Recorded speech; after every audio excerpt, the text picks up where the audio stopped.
Hi എല്ലാവർക്കും നമസ്കാരം. പുതിയൊരു വീഡിയോയിലേക്ക് എല്ലാവർക്കും സ്വാഗതം. ഇന്നത്തെ recipe restaurant style chicken fried rice ആണ്. അപ്പോൾ ചോറൊന്നും ഒട്ടും കുഴഞ്ഞു പോകാതെ എങ്ങനെ വളരെ ഈസി ആയിട്ടും പെർഫെക്റ്റ് ആയിട്ടും നമുക്ക് റെസ്റ്റോറൻറ്റിലൊക്കെ കിട്ടുന്ന കൂട്ട് തന്നെ തയ്യാറാക്കി എടുക്കുന്നതെന്ന് നോക്കാം. ഫ്രൈഡ് റൈസ് തയ്യാറാക്കാനായിട്ട് ആദ്യം തന്നെ റൈസ് ഒന്ന് കുക്ക് ചെയ്തെടുക്കണം. അതിനുവേണ്ടി ഞാനിവിടെ 1 കപ്പ് ബാസ്മതി റൈസാണ് എടുത്തിരിക്കുന്നത്. ഇന്ത്യ ഗേറ്റിൻ്റെ ബാസ്മതി റൈസാണ് എടുത്തിരിക്കുന്നത്. അപ്പോൾ ഫ്രൈഡ് റൈസ് തയ്യാറാക്കുമ്പോൾ വളരെ ഇമ്പോർട്ടൻ്റ് ആയിട്ടുള്ളൊരു സ്റ്റെപ്പാണ് അരി ഒട്ടും കുഴഞ്ഞു പോകാതെ കുക്ക് ചെയ്തെടുക്കുക എന്നുള്ളത്. അതുകൊണ്ട് തന്നെ അരിയിലെ ആ സ്റ്റാർച്ചൊക്കെ പോയിട്ട് വെള്ളമൊക്കെ നന്നായിട്ട് ക്ലീൻ ആകുന്നുണ്ട് വരെ ഒരു 4-5 പ്രാവശ്യം നന്നായിട്ട് കഴുകിയെടുക്കണം. ഇപ്പോൾ നമ്മൾ കഴുകുമ്പോൾ ഒത്തിരി അങ്ങ് അരി പൊടിഞ്ഞു പോകാതെ വേണം കഴുകിയെടുക്കാൻ. ഇത് നന്നായിട്ട് ഇതൊന്ന് കഴുകിയെടുക്കാം. അപ്പോൾ അരിയൊക്കെ നന്നായിട്ട് കഴുകിയെടുത്തിട്ടുണ്ട്. ഇനി അരി കുതിരാൻ വേണ്ടി നമുക്ക് വെള്ളം ഒഴിച്ചു കൊടുക്കാം. ഞാനിവിടെ ഒരു 3 കപ്പ് വെള്ളമാണ് ഒഴിച്ചു കൊടുക്കുന്നത്. വെള്ളം ഒഴിച്ചു കൊടുത്തതിന് ശേഷം ഒരു 30 മിനിറ്റ് ഈ ഒരു അരി കുതിരാൻ വേണ്ടി മാറ്റി വെക്കാം. ഇപ്പോൾ അരിയൊക്കെ നന്നായിട്ട് കുതിർന്ന് വന്നിട്ടുണ്ട്. ഇനി ഇതിൻ്റെ അകത്തിലെ വെള്ളം കളഞ്ഞതിന് ശേഷം ഇതൊന്ന് കുക്ക് ചെയ്തെടുക്കാം. റൈസ് കുക്ക് ചെയ്യാൻ വേണ്ടി ഞാനിവിടെ 6 കപ്പ് വെള്ളമാണ് ഒഴിച്ചു കൊടുക്കുന്നത്. നമ്മൾ 1 കപ്പ് റൈസാണ് എടുത്തിരിക്കുന്നത്. അപ്പം ഇതിൻ്റെ അകത്തിലേക്ക് അളവൊന്നുമില്ല, കുറച്ചേറെ വെള്ളം എടുത്ത് നന്നായിട്ട് തിളപ്പിച്ചെടുത്താൽ മതി. അപ്പോൾ അരിയൊന്നും ഒട്ടിപ്പിടിക്കാതിരിക്കാൻ 1 ടേബിൾ സ്പൂൺ എണ്ണ ഒഴിച്ചു കൊടുക്കുന്നുണ്ട്. അതിൻ്റെ കൂടെ തന്നെ 1/2 ടീസ്പൂൺ ഉപ്പും കൂടെ ചേർത്തിട്ട് നന്നായിട്ടൊന്ന് മിക്സ് ചെയ്തെടുക്കാം. ഇനി ഈ വെള്ളം നന്നായിട്ടൊന്ന് തിളപ്പിച്ചെടുക്കാം. ഇപ്പോൾ വെള്ളമൊക്കെ നന്നായിട്ട് തിളച്ച് വന്നിട്ടുണ്ട്. ഇതിൻ്റെ അതിലേക്ക് കുതിർത്ത് വെച്ചിരിക്കുന്ന ബാസ്മതി റൈസും കൂടെ ചേർത്ത് ഒന്നുകൂടെ നന്നായിട്ട് എല്ലാം കൂടെ ഒന്ന് മിക്സ് ചെയ്തെടുക്കാം. അപ്പോൾ നമ്മൾ ഫ്രൈഡ് റൈസ് തയ്യാറാക്കുമ്പോൾ ചോറ് ഒത്തിരി വെന്ത് പോകാൻ പാടില്ല. ഏകദേശം ഒരു 85 to 90% ചോറ് വേവാൻ പാടുള്ളൂ. ഏകദേശം ഒരു 5 മുതൽ 6 മിനിറ്റ് ആകുമ്പോൾ ഇത് കറക്റ്റായിട്ട് കുക്കായി വരും. അപ്പോൾ പല അരിക്കും പല വേവായിരിക്കും. അതുകൊണ്ട് തന്നെ കറക്റ്റായിട്ട് ഒന്ന് എടുത്ത് നോക്കുക. അപ്പോൾ ഒരു 5 മിനിറ്റ് കഴിഞ്ഞിട്ടുണ്ട്. അരി വെന്തോന്ന് നോക്കാൻ ഇതിൻ്റെ അകത്ത് നിന്ന് ഒരു അരി എടുത്ത് ഇങ്ങനെ കടിച്ചു നോക്കുക. പാകമൊക്കെ കറക്റ്റായിട്ട് വെന്തിട്ടുണ്ടെങ്കിൽ അപ്പോൾ തന്നെ തീ ഓഫ് ചെയ്യുക. തീ ഓഫ് ചെയ്തതിന് ശേഷം പെട്ടെന്ന് തന്നെ ഒരു അരിപ്പയിലേക്ക് മാറ്റുക. അപ്പോൾ അരിപ്പയിൽ ഒഴിച്ചതിന് ശേഷവും അവിടെ വെച്ചേക്കാൻ പാടില്ല. പെട്ടെന്ന് തന്നെ വേറൊരു പ്ലേറ്റിലേക്ക് ഇട്ട് നിരത്തി കൊടുക്കുക. അപ്പോൾ എപ്പോഴും ഫ്രൈഡ് റൈസ് തയ്യാറാക്കാൻ ഡേ ഓൾഡ് റൈസാണ് നല്ലതെന്ന് പറയും. അതായത് തലേ ദിവസം ചോറ് വെച്ചതിന് ശേഷം ഫ്രിഡ്ജിൽ വെച്ചിട്ട് അടുത്ത ദിവസം എടുക്കുമ്പോൾ കറക്റ്റായിട്ട് റൈസ് ഒട്ടും ഒട്ടാതൊക്കെ കിട്ടും. അപ്പോൾ സമയമില്ലാത്തപ്പോൾ നമ്മൾ ചോറ് വെച്ചിട്ട് നന്നായിട്ട് തണുപ്പിച്ചതിന് ശേഷം 1-2 മണിക്കൂർ ഫ്രിഡ്ജിൽ വെച്ചിട്ട് എടുത്താൽ മതി. ഇതിപ്പോൾ ഞാൻ തണുത്തതിന് ശേഷം 1 മണിക്കൂർ ഫ്രിഡ്ജിൽ വെച്ചിട്ട് നന്നായിട്ട് തണുപ്പിച്ചെടുത്തിട്ടുണ്ട്. ഇതിപ്പോൾ ഒട്ടും ഒട്ടാതെ കറക്റ്റായിട്ട് കിട്ടിയിട്ടുണ്ട്. ഇനി നമുക്ക് മാറ്റി വെക്കാം. ഇനി ഫ്രൈഡ് റൈസിന് വേണ്ടി ചിക്കൻ ഒന്ന് നന്നായിട്ട് കുക്ക് ചെയ്തെടുക്കണം. ഞാനിവിടെ 200 ഗ്രാം ചിക്കൻ എല്ലില്ലാത്തതാണ് എടുത്തിരിക്കുന്നത്. അപ്പോൾ നമുക്ക് ഇഷ്ടമുള്ള ഷേപ്പിൽ കട്ട് ചെയ്യാം. ഒത്തിരി അങ്ങ് വലുതായിട്ട് കട്ട് ചെയ്യേണ്ട. ഞാൻ ഇതുപോലെ ചെറുതായിട്ട് സ്ലൈസായിട്ട് കട്ട് ചെയ്തെടുത്തിട്ടുണ്ട്. അപ്പോൾ എളുപ്പം കുക്കായി കിട്ടും. അപ്പോൾ നമുക്ക് ചെറുതായിട്ട് വേണമെങ്കിൽ ചെറുതായിട്ട് കട്ട് ചെയ്യാം.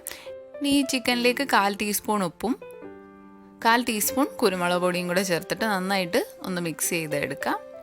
മിക്സ് ചെയ്തിട്ട് ഒത്തിരി നേരം വെക്കേണ്ട ആവശ്യമൊന്നുമില്ല. അന്നേരം തന്നെ നമുക്ക് കുക്ക് ചെയ്തെടുക്കാം. ഇതിപ്പോൾ നന്നായിട്ട് മിക്സ് ചെയ്തെടുത്തിട്ടുണ്ട്. ഇനി ഈ ചിക്കൻ ഒന്ന് കുക്ക് ചെയ്തെടുക്കാം. ഈ ഒരു പാൻ വെച്ച് ചൂടാകുമ്പോൾ അതിലേക്ക് 1 ടേബിൾ സ്പൂൺ എണ്ണ ഒഴിച്ചു കൊടുക്കാം. എണ്ണ ഒഴിച്ചു കൊടുത്തതിന് ശേഷം ഇതിനകത്തിലേക്ക് ചിക്കൻ പീസുകൾ ഇട്ട് കൊടുക്കാം. എന്നിട്ട് ഹൈ ഫ്ലെയിമിൽ വെച്ചിട്ട് ഒരു 5 മുതൽ 6 മിനിറ്റ് വരെ നന്നായിട്ടൊന്ന് ഇളക്കി ഒന്ന് കുക്ക് ചെയ്തെടുക്കാം. അപ്പോൾ ഇത് ചെറുതായിട്ട് സ്ലൈസ് പോലെ കട്ട് ചെയ്ത് വെക്കുന്നതുകൊണ്ട് തന്നെ പെട്ടെന്ന് തന്നെ കുക്കായി കിട്ടും. അതുപോലെ തന്നെ ഒത്തിരി അങ്ങ് ഓവർ കുക്കായി പോകരുത്. കുറച്ച് നേരം കഴിയുമ്പം ഈ ചിക്കനിലെ വെള്ളമൊക്കെ ഇറങ്ങി ആ വെള്ളമൊക്കെ വറ്റിയതിന് ശേഷം ഈ ചിക്കൻ ഒരു ചെറുതായിട്ടൊരു ഗോൾഡൻ കളറൊക്കെ ആവും. അതുവരെ നന്നായിട്ടൊന്ന് കുക്ക് ചെയ്തെടുക്കാം. ഇതിപ്പം കളറൊക്കെ ഒന്ന് മാറി നന്നായിട്ട് കുക്കായിട്ടുണ്ട്. ഇനി ഇതൊരു പ്ലേറ്റിലേക്ക് കോരി മാറ്റാം.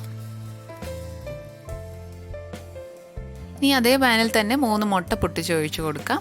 ഇപ്പോൾ നമ്മൾ മുട്ട തോരനൊക്കെ വെക്കുന്ന കൂട്ട് തന്നെ ഇത് ഇളക്കി ഒന്ന് സ്ക്രാമ്പിൾ ചെയ്തെടുക്കണം. ഇതിൻ്റെ അതിലേക്ക് 2 നുള്ളു ഉപ്പും 2 നുള്ളു പെപ്പറും കൂടെ, അതായത് കുരുമുളക് പൊടിയും കൂടെ ചേർത്തിട്ട് നന്നായിട്ടൊന്ന് ഇളക്കി ഈ മുട്ട തോരനൊക്കെ വെക്കുന്ന വിട്ട് കുറച്ച് നേരം ഇതൊന്ന് ഇളക്കി നന്നായിട്ട് സ്ക്രാമ്പിൾ ചെയ്തെടുക്കണം. അപ്പോൾ വലിയ പീസുകളൊക്കെ ഉണ്ടെങ്കിൽ ഇതുപോലൊന്ന് ചെറുതായിട്ട് മുറിച്ചിട്ട് കൊടുക്കുക. അപ്പോൾ ഒത്തിരി അങ്ങ് ചെറുതാക്കണ്ട. ഇപ്പോൾ നന്നായിട്ട് കുക്കായി വന്നിട്ടുണ്ട്. ഇനി ഇതും നമുക്ക് വേറൊരു പ്ലേറ്റിലേക്ക് കോരി മാറ്റി വെക്കാം. ഇനി ഫ്രൈഡ് റൈസ് തയ്യാറാക്കാൻ വേണ്ടി തീ ഹൈ ഫ്ലെയിമിലേക്ക് ആക്കുക. അതിനുശേഷം 1 ടേബിൾ സ്പൂൺ എണ്ണ ഒഴിച്ചിട്ട് അതിലേക്ക് 2 ടീസ്പൂൺ വെളുത്തുള്ളി അരിഞ്ഞതും 2 ടീസ്പൂൺ ഇഞ്ചി അരിഞ്ഞതും 2 പച്ചമുളക് അരിഞ്ഞതും കൂടെ ചേർത്ത് കൊടുക്കാം. അപ്പോൾ ഫ്രൈഡ് റൈസ് ചെയ്യാൻ തുടങ്ങുമ്പോൾ എപ്പോഴും ഹൈ ഫ്ലെയിമിൽ തന്നെ വെച്ചിട്ട് എല്ലാം ചെയ്യണം. ഇനി ഇതിൻ്റെ പച്ചമണമൊക്കെ മാറുന്നവരെ ഇളക്കി കൊടുക്കാം.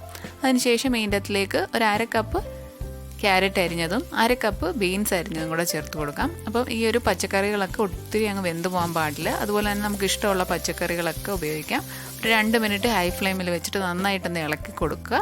വെജിറ്റബിളൊക്കെ പകുതി ഒന്ന് കുക്കായി വരുമ്പോൾ ഇതിനകത്തിലേക്ക് നമുക്ക് ചോറ് ചേർത്ത് കൊടുക്കാം. അപ്പോൾ കണ്ടില്ലേ, ചോറൊക്കെ ഒട്ടും ഒട്ടാതെ കറക്റ്റായിട്ട് കിട്ടിയിട്ടുണ്ട്. ചോറ് ചേർത്തതിന് ശേഷം വെജിറ്റബിളിൻ്റെ കൂടെ ചേർത്ത് ഇതൊന്ന് മിക്സ് ചെയ്തെടുക്കണം. അപ്പോൾ മിക്സ് ചെയ്യുമ്പോൾ ചോറ് ഒത്തിരി പൊടിഞ്ഞു പോകാതെ വേണം മിക്സ് ചെയ്തെടുക്കാൻ. അപ്പോൾ അതൊന്ന് പ്രത്യേകം ശ്രദ്ധിക്കണം. ഇതിപ്പം വെജിറ്റബിളൊക്കെ ചേർത്ത് ചോറ് മിക്സ് ചെയ്തെടുത്തിട്ടുണ്ട്. ഇനി ഇതിൻ്റെ അകത്തിലേക്ക് 2 ടീസ്പൂൺ സോയ സോസ് ചേർത്ത് കൊടുക്കാം. സോയ സോസും ചേർത്തതിന് ശേഷം വീണ്ടും ഇതൊന്നുകൂടെ മിക്സ് ചെയ്തെടുക്കണം. അപ്പോൾ മിക്സ് ചെയ്യുമ്പോൾ ഇതുപോലെ ഒന്ന് ഇളക്കി ഇതുപോലെ ഒന്ന് ഇട്ട് കൊടുക്കുക. അപ്പോൾ എല്ലാ ചോറിലും ആ സോസൊക്കെ കറക്റ്റായിട്ട് പിടിച്ചിരിക്കും. ഇതിപ്പോൾ നമ്മൾ സോസും കൂടെ ചേർത്തിട്ട് നന്നായിട്ട് മിക്സ് ചെയ്തെടുത്തിട്ടുണ്ട്. ഇനി ഇതിൻ്റെ അകത്തിലേക്ക് നമ്മൾ കുക്ക് ചെയ്ത് മാറ്റി വെച്ചിരിക്കുന്ന ചിക്കനും അതുപോലെ തന്നെ മുട്ടയും കൂടെ ചേർത്തിട്ട് വീണ്ടും ചോറിൻ്റെ കൂടെ ചേർത്ത് നന്നായിട്ട് മിക്സ് ചെയ്ത് എടുക്കണം. അപ്പം മിക്സ് ചെയ്തെടുക്കുമ്പോൾ ചോറൊക്കെ പൊടിഞ്ഞു പോകാതെ പതുക്കെ എല്ലാം കൂടെ നന്നായിട്ട് മിക്സ് ചെയ്തെടുക്കുക.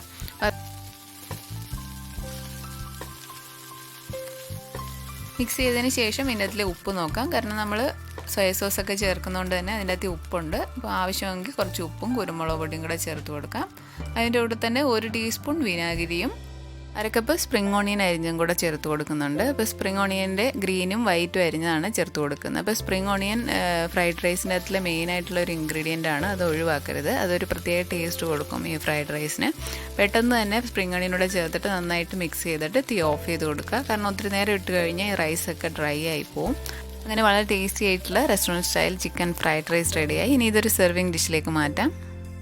അപ്പോൾ ഈ ഒരു ഫ്രൈഡ് റൈസിൻ്റെ കൂടെ നമുക്ക് ടൊമാറ്റോ കെച്ചപ്പ് കൂട്ടി കഴിക്കാം. അതുപോലെ ചില്ലി ചിക്കനും ഒക്കെ സൈഡ് ഡിഷായിട്ട് കൂട്ടി കഴിക്കാം. വളരെ ടേസ്റ്റിയാണ്.